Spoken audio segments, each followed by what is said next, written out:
Hello नमस्कार दोस्तों, स्वागत है आपके अपने इस यूट्यूब चैनल पर। आज हमारा टॉपिक है भारतीय राष्ट्रीय आंदोलन। इसके जो इम्पोर्टेंट क्वेश्चंस हैं उन पर डिस्कस करेंगे, जो कंपटीशन एग्जाम की दृष्टि से काफ़ी ज़्यादा महत्वपूर्ण है और काफ़ी बार एग्जाम में पूछे गए हैं। तो आज का हमारा क्वेश्चन नंबर फर्स्ट है, स्वदेशी आंदोलन से संबंधित निम्नांकित में से कौन सा तथ्य वो सही नहीं है। ठीक है, यानी ऐसा कौन सा तथ्य जो सही नहीं है, रॉन्ग है। ऑप्शन हमारे पास, लाला लाजपत राय ने पंजाब में इस आंदोलन का नेतृत्व किया, यानी स्वदेशी आंदोलन इसका नेतृत्व किया था। दूसरा है, सैयद हैदर रजा ने दिल्ली में इसका नेतृत्व किया था। चिदम्बरम पिल्ले ने मद्रास में इसका नेतृत्व किया था। और फोर्थ ऑप्शन है, ढाका में नवाब सलीमुल्लाह ने आंदोलन का नेतृत्व किया। तो इन जो ऑप्शन हैं इनमें से बताना है कि स्वदेशी आंदोलन है इससे संबंधित कौन सा तथ्य है वो रॉन्ग है। ठीक है, तो इसका राइट आंसर का ऑप्शन नंबर फोर्थ, ढाका में नवाब सलीमुल्लाह ने इस आंदोलन का नेतृत्व किया था। ये जो तथ्य ये रॉन्ग है, क्योंकि स्वदेशी आंदोलन है इसका ढाका में जो नवाब सलीमुल्लाह थे इन्होंने इस आंदोलन का नेतृत्व नहीं किया था। तो इसका राइट आंसर होगा option number fourth is right. ठीक है, फिर अगला क्वेश्चन नंबर सेकंड है, इनमें से किसने रानी लक्ष्मीबाई रेजिमेंट की स्थापना की। ऑप्शन हमारे पास केवल रास बिहारी बोस ने, वल्लभ भाई पटेल ने यानी सरदार वल्लभ भाई पटेल ने, लक्ष्मी स्वामीनाथन या सुभाष चंद्र बोस। यानी इन चारों में से कौन थे जिन्होंने रानी लक्ष्मीबाई रेजिमेंट इसकी स्थापना की थी। तो इसका राइट आंसर होगा option number fourth, Subhash Chandra Bose. यानी जो सुभाष चंद्र बोस थे इनके द्वारा रानी लक्ष्मीबाई रेजिमेंट उसकी स्थापना की गई। तो इसका right answer option number fourth. ठीक है, फिर अगला क्वेश्चन नंबर थर्ड है हमारा, भारत के प्रथम एवं अंतिम भारतीय गवर्नर जनरल थे। यानी भारत के प्रथम, फर्स्ट और लास्ट, भारत के प्रथम और अंतिम भारतीय गवर्नर जनरल कौन थे। ऑप्शन हमारे पास given R.M. Gopala, doctor A.S. Radhakrishnan, C. Rajagopalachari या रामानुज आचार्य। तो इसका राइट आंसर होगा option number third, C. Rajagopalachari. यानी C. राजगोपालाचारी थे ये भारत के प्रथम यानी फर्स्ट और लास्ट भारतीय गवर्नर जनरल थे। तो इसका right answer option number third. ठीक है, फिर आगे क्वेश्चन नंबर 4, निम्नलिखित में से कौन सा कथन महात्मा गांधी की दांडी यात्रा के विषय में असत्य है। यानी कौन सा कथन असत्य है इसके बारे में बताना है। ऑप्शन है, यह पूर्णतः पैदल यात्रा थी, यानी जो महात्मा गांधी की दांडी यात्रा थी यह पूर्णतः पैदल यात्रा थी।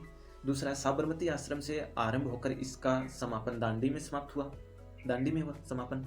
तीसरा है, साबरमती आश्रम से शुरू समूची यात्रा 24 दिनों के अंदर, यानी जो 24 दिन है उसके अंदर पूरी हुई थी। और फोर्थ ऑप्शन है, इसकी शुरुआत 15 मार्च 1930 को हुई थी। तो इसका राइट आंसर होगा ऑप्शन नंबर फोर्थ, यानी जो महात्मा गांधी की दांडी यात्रा है इसके बारे में जो असत्य कथन वो है fourth option number fourth is wrong. ठीक है, क्योंकि जो महात्मा गांधी की जो दांडी यात्रा थी इसका शुभारंभ है यानी शुरुआत वो 15 मार्च 1930 है, उसको नहीं हुआ था। तो इसका जो इस क्वेश्चन का राइट आंसर है वो क्या होगा ऑप्शन नंबर 4, यानी असत्य कथन वो क्या होगा, इसकी शुरुआत 15 मार्च 1930 को नहीं हुई थी। ठीक है, फिर अगला क्वेश्चन नंबर 5, पूना समझौते का उद्देश्य था। यानी जो पूना समझौता हुआ था उसका मेन उद्देश्य क्या था। ऑप्शन है, हिंदू मुस्लिम एकता, दलित वर्ग को प्रतिनिधित्व देना, और थर्ड ऑप्शन है, राजाओं को विशेषाधिकार देना, और फोर्थ ऑप्शन है, द्वैत शासन पर पुनर्विचार करना। ठीक है, तो इसका राइट आंसर होगा ऑप्शन नंबर सेकंड, दलित वर्ग को प्रतिनिधित्व देना। ठीक है, यानी कि जो पूना समझौता हुआ था उसका मेन उद्देश्य क्या था, यानी इसका मेन उद्देश्य था कि जो दलित वर्ग था उसको प्रतिनिधित्व देना ही इसका मेन उद्देश्य था। तो इसका right answer option number second. ठीक है, फिर आगे क्वेश्चन नंबर 6, करो या मरो का नारा किसने दिया। ये क्वेश्चन तो काफी बार पूछा गया है। ठीक है, ऑप्शन है, तिलक के द्वारा, जवाहरलाल नेहरू के द्वारा, भगत सिंह द्वारा या महात्मा गांधी के द्वारा। तो इसका राइट आंसर होगा option number fourth, Mahatma Gandhi के द्वारा। यानी जो करो या मरो का नारा ये महात्मा गांधी के द्वारा दिया गया। तो इसका राइट आंसर होगा ऑप्शन नंबर 4, महात्मा गांधी। ठीक है, फिर आगे क्वेश्चन नंबर 7, INA यानी भारतीय राष्ट्रीय सेना, INA इसका फुल फॉर्म क्या होगी, भारतीय राष्ट्रीय सेना, किसके दिमाग की उपज थी और किसने इसकी स्थापना की।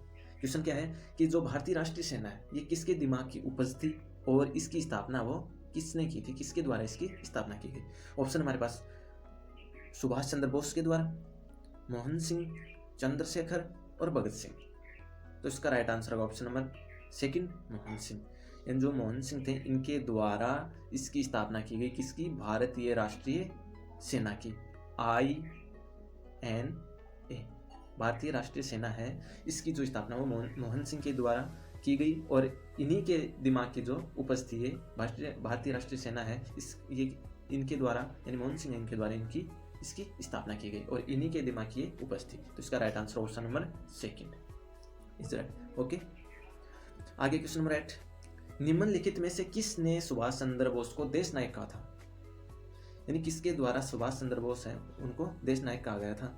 ऑप्शन है महात्मा गांधी के द्वारा, राम मनोहर लोहिया के द्वारा, रविंद्रनाथ टैगोर के द्वारा, सरदार वल्लभ भाई पटेल के द्वारा। तो इसका राइट आंसर होगा option number third, Rabindranath Tagore. यानी जो रविंद्रनाथ टैगोर थे इनके द्वारा सुभाष चंद्र बोस है इनको देश नायक कहा गया था। तो इसका right answer option number third is right. फिर अगला क्वेश्चन है क्वेश्चन नंबर 9, संविधान सभा का पहला सत्र हुआ था।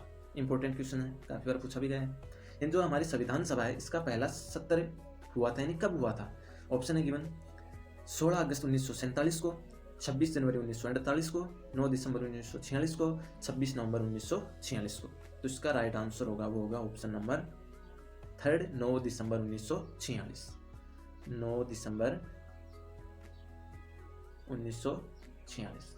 ठीक है, यानी जो संविधान सभा है हमारी उसका जो पहला सत्र है वो कब हुआ था, 9 दिसंबर 1946 को। तो इस क्वेश्चन का राइट आंसर क्या होगा,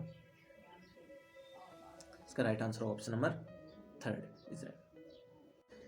क्वेश्चन नंबर 10 हमारा, 1946 में बनी अंतरिम सरकार में डॉक्टर राजेंद्र प्रसाद के पास कौन सा विभाग था।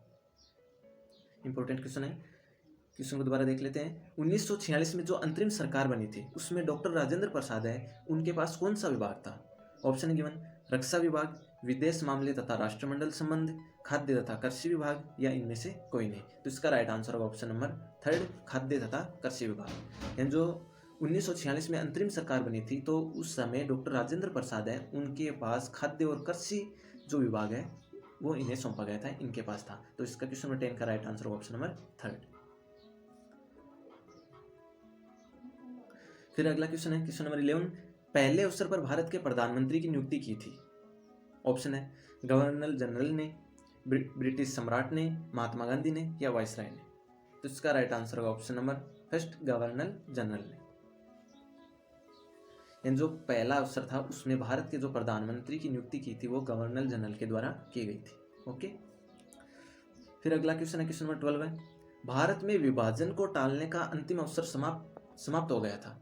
यानी जो भारत में जो विभाजन हुआ था उसको टालने का अंतिम अवसर समाप्त हो गया था, उसका मेन कारण क्या था। ठीक है, इसके बारे में बताना है। तो ऑप्शन हमारे पास गिवन क्रिप्स मिशन को अस्वीकार करने के साथ ही, दूसरा है राजगोपालाचारी फॉर्मूले के अस्वीकार करने के साथ ही, तीसरा कैबिनेट मिशन को अस्वीकार करने के साथ ही, और फोर्थ ऑप्शन है वेवेल प्लान को अस्वीकार करने के साथ ही। यानी ये हमारे पास ऑप्शन दिए गए हैं तो इनके आधार पर बताना है कि भारत के विभाजन को टालने का अंतिम अवसर है वो समाप्त हो गया था, वो किन कारणों से हुआ था। ठीक है, तो इसका राइट आंसर होगा option number third, cabinet mission को अस्वीकार करने के साथ ही।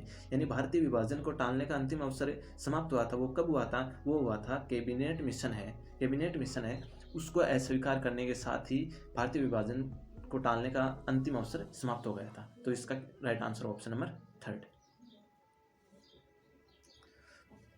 अगला क्वेश्चन है क्वेश्चन नंबर 13, 14 जुलाई 1942 को कांग्रेस कार्य समिति द्वारा भारत छोड़ो आंदोलन का प्रस्ताव कहां पारित किया गया था। मोस्ट क्वेश्चन है। ऑप्शन हमारे पास गिवन बंबई, वर्धा, लखनऊ या त्रिपुरा। तो इसका राइट आंसर होगा ऑप्शन नंबर सेकंड, वर्धा। यानी जो 14 जुलाई 1942 है उसमें कांग्रेस कार्य समिति द्वारा भारत छोड़ो आंदोलन का प्रस्ताव पारित किया गया था, तो वो किया गया था वर्धा के अंदर किया गया था। ओके, तो इसका right answer option number second. Question number 14 आगे, भारतीय मुसलमानों के पृथक राज्य के लिए पाकिस्तान शब्द का प्रयोग सबसे पहले निम्न में से किसने किया। यानी भारतीय मुसलमान थे, उनको पृथक करने के लिए पाकिस्तान शब्द का प्रयोग है वो सर्वप्रथम किन के द्वारा किया गया? ऑप्शन है गिवन हमारे पास, सर मोहम्मद इकबाल द्वारा, सर आगा खान द्वारा, M.A. जिन्ना द्वारा, चौधरी रहमत अली व उनके मित्रों द्वारा। तो इसका राइट आंसर होगा ऑप्शन नंबर 4, चौधरी रहमत अली व इनके मित्रों द्वारा। यानी जो भारतीय मुसलमान हैं उनको पृथक करने के लिए जो पाकिस्तान शब्द है, ठीक है, यानी मैं इसको ध्यान में रखना है, पाकिस्तान शब्द है, इसका सबसे पहले प्रयोग है वो किन के द्वारा किया गया था? वो किया गया था चौधरी रहमत अली व उनके मित्रों द्वारा। ठीक है, तो इसका right answer option number 4 is right. ठीक है, फिर आगे क्वेश्चन नंबर 15 है, कांग्रेस के त्रिपुरी अधिवेशन के पश्चात सुभाष चंद्र बोस और दक्षिणपंथी का समस्त झगड़ा किस प्रश्न पर केंद्रित हो गया? ठीक है, दोबारा देख लेते हैं क्वेश्चन को। यानी कांग्रेस के जो त्रिपुरी अधिवेशन था उसके पश्चात सुभाष चंद्र बोस और दक्षिणपंथी का समस्त झगड़ा है वो किस प्रश्न पर केंद्रित हो गया था, इसके बारे में बताना है। तो ऑप्शन हमारे पास गिवन है, कांग्रेस कार्यकारिणी समिति का गठन, देशी राज्यों के प्रतिनिधि, केंद्र सरकार के प्रति रुख, कांग्रेस समाजवादी दल के सदस्यों की दोहरी सदस्यता। ठीक है, तो इसका राइट आंसर होगा ऑप्शन नंबर 1, कांग्रेस कार्यकारिणी समिति का गठन। यानी जो कांग्रेस कार्यकारिणी समिति है इसके गठन के कारण कांग्रेस त्रिपुरी अधिवेशन है उसके पश्चात सुभाष चंद्र बोस और दक्षिणपंथी थे उनके बीच में झगड़ा शुरू हो गया था। तो इसका जो झगड़े का मेन जो केंद्र था वो था कांग्रेस कार्यकारिणी समिति का गठन। तो इसका राइट आंसर ऑप्शन नंबर 1। आगे क्वेश्चन नंबर 16 है, मुस्लिम लीग ने मुक्ति दिवस मनाया था। ठीक है, क्वेश्चन में पूछा गया है कि मुस्लिम लीग ने मुक्ति दिवस मनाया था तो ये कब मनाया गया था? ऑप्शन है गिवन 1939 में, 1942 में, 1946 में, 1947 में। तो इसका राइट आंसर होगा 1939, ऑप्शन नंबर 1। मुस्लिम लीग उनके द्वारा 1939 में मुक्ति दिवस मनाया गया। ठीक है, तो इसका राइट आंसर ऑप्शन नंबर 1, 1939। ठीक है, फिर आगे है क्वेश्चन नंबर 17, द्वितीय गोलमेज सम्मेलन में कांग्रेस का प्रतिनिधित्व किसने किया? यानी जो द्वितीय गोलमेज सम्मेलन हुआ था उसमें कांग्रेस थी उसका प्रतिनिधित्व किसके द्वारा किया गया? ऑप्शन हमारे पास गिवन जवाहरलाल नेहरू के द्वारा, मोतीलाल नेहरू के द्वारा, अब्दुल कलाम आज़ाद के द्वारा या महात्मा गांधी के द्वारा। तो इसका right answer option number 4, Mahatma Gandhi. यानी जो द्वितीय गोलमेज सम्मेलन था उसमें कांग्रेस का प्रतिनिधित्व है वो महात्मा गांधी के द्वारा किया गया। ठीक है, अगला क्वेश्चन है क्वेश्चन नंबर 18, स्वतंत्रता संग्राम के सबसे कम आयु के शहीद थे। ऑप्शन है सुखदेव, अशफाक उल्लाह खां, खुदीराम बोस, हेमू कालानी। तो इसका राइट आंसर होगा ऑप्शन नंबर 3, खुदीराम बोस। ठीक है, यानी जो स्वतंत्रता संग्राम के सबसे कम आयु के शहीद थे वो थे Khudiram Bose. Option number 3 is right. अगला क्वेश्चन नंबर 19, लेंथी क्वेश्चन है थोड़ा सा। निम्नलिखित कथनों में से कौन से कथन से वीडी सावरकर के बारे में सही पता चलता है? ठीक है, यानी वीडी सावरकर के बारे में सही बताना है। ऑप्शन हमारे पास गिवन, उन्होंने अभिनव भारत नामक क्रांतिकारी संगठन की स्थापना की। दूसरा, भारतीय राष्ट्रवादियों को प्रेरित करने के उद्देश्य से उन्होंने मेजिनी की जीवनी लिखी। ठीक है, थर्ड ऑप्शन है, उन्होंने भारत का स्वतंत्रता संग्राम 1857 नामक पुस्तक लिखी जो 1857 के विद्रोह को एक राष्ट्रवादी दृष्टिकोण प्रदान करती है। ठीक है, और फोर्थ ऑप्शन हमारा, ब्रिटिश कैद से मुक्त होने के लिए वे एक चलते जहाज से कूद पड़े। ठीक है, तो इसका राइट आंसर होगा वो होगा ऑप्शन नंबर, आपको मैं ऑप्शन दिखा देता हूं इनके। तो इसका राइट आंसर होगा ऑप्शन नंबर 1, 2, 3 और 4।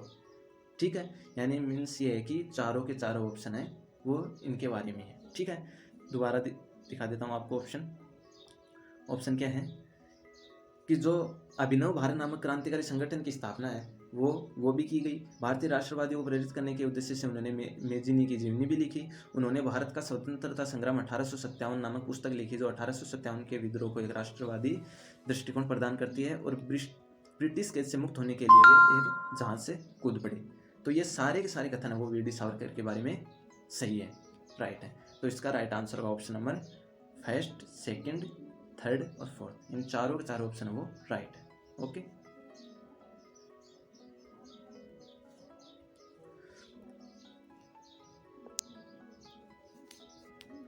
आगे क्वेश्चन है क्वेश्चन नंबर 20। कांग्रेस ने प्रथम बार मुस्लिम समुदाय के लिए पृथक निर्वाचन प्रणाली स्वीकार की, वह वर्ष था। यानी कांग्रेस के द्वारा मुस्लिम समुदाय के लिए पृथक निर्वाचन प्रणाली स्वीकार की गई थी, तो प्रथम बार की गई थी, वो किस वर्ष में की गई थी? ऑप्शन हमारे पास गिवन 1909 में, 1916 में, 1931 में, 1932 में। तो इसका राइट आंसर होगा ऑप्शन नंबर 1916। यानी कांग्रेस है उसके द्वारा मुस्लिम समुदाय को पृथक करने के लिए जो निर्वाचन प्रणाली स्वीकार की गई थी वो 1916 में की गई। तो इसका right answer option number second है। ठीक है, ये थे आज के हमारे भारतीय राष्ट्रीय आंदोलन टॉपिक है, उसके इंपॉर्टेंट क्वेश्चंस थे जो कंपटीशन एग्जाम की दृष्टि से काफ़ी महत्वपूर्ण थे। Okay, thank you.